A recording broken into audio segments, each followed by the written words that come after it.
राजस्थान के विशाल रेगिस्तान में, जहां रेत के टीले सूरज की आग में तपते हैं, वहां खड़ा है कालपुर का प्राचीन किला।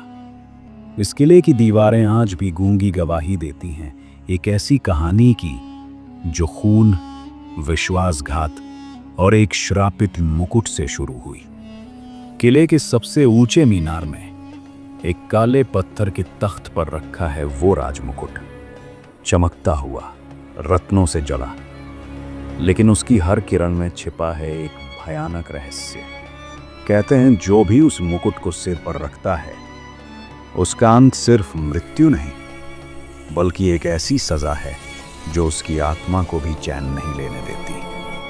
साल था 1423। कालपुर पर राज करता था महाराज रणवीर सिंह, एक ऐसा शासक जिसके नाम से दुश्मन कांपते थे। उसकी तलवार ने सैकड़ों युद्ध जीते और उसका शौर्य कवियों के गीतों में गूंजता था। लेकिन रणवीर का दिल सिर्फ युद्ध और शक्ति की भूख से भरा था। उसने एक सपना देखा था, वो न सिर्फ कालपुर का राजा बनेगा, बल्कि पूरे हिंदुस्तान का एकमात्र सम्राट कहलाएगा। इस महत्वाकांक्षा को पूरा करने के लिए रणवीर ने एक अनोखा मुकुट बनवाया। ये मुकुट शुद्ध सोने का था, जिसमें 7 अनमोल रत्न जड़े थे।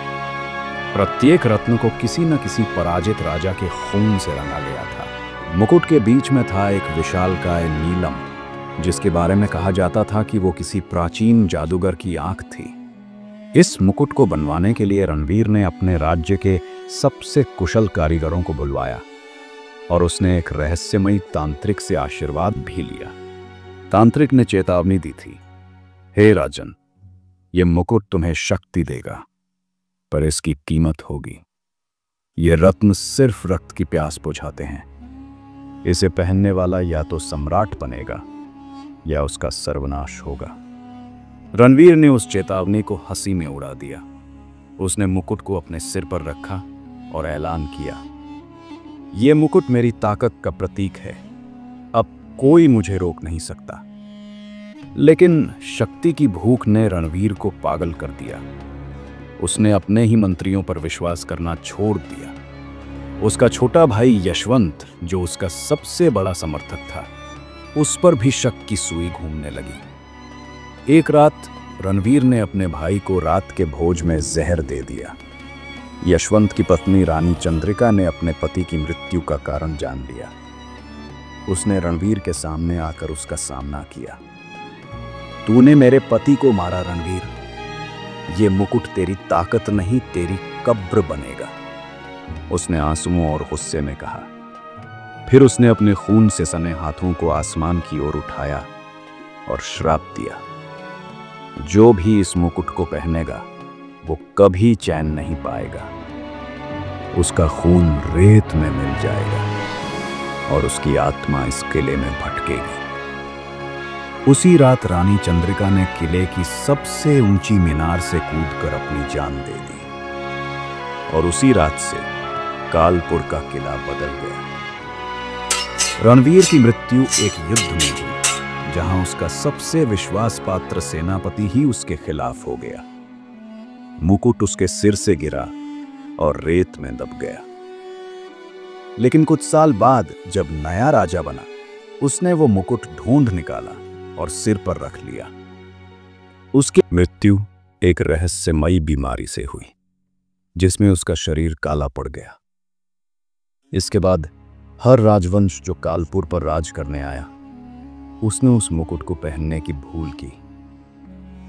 एक राजा की पूरी सेना रातों रात गायब हो गई। दूसरा राजा अपने ही महल में आग की लपटों में जल गया।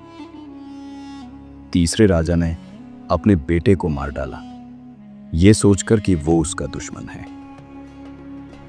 कालपुर के लोग कहते हैं कि रात के सन्नाटे में किले की मीनार से रानी चंद्रिका की सिसकियां सुनाई देती हैं।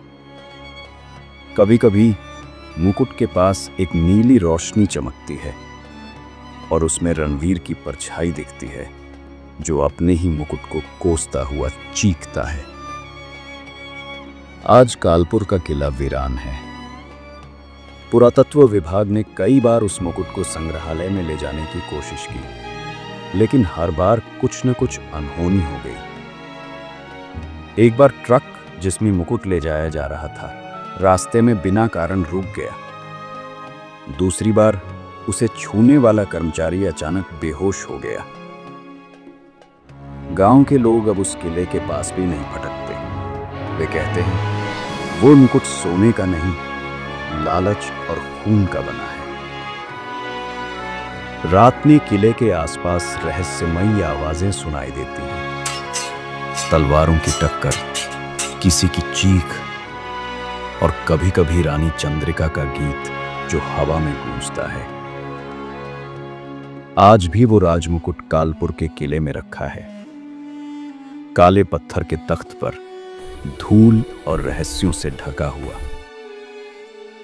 लोग दूर से उसे देखते हैं, लेकिन कोई हिम्मत नहीं करता कि उसे छू ले, क्योंकि सब जानते हैं वो मुकुट सिर्फ शक्ति का प्रतीक नहीं, बल्कि एक ऐसी सजा है जो हर उस शख्स को निगल लेती है जो उसे अपने सिर पर लगता है।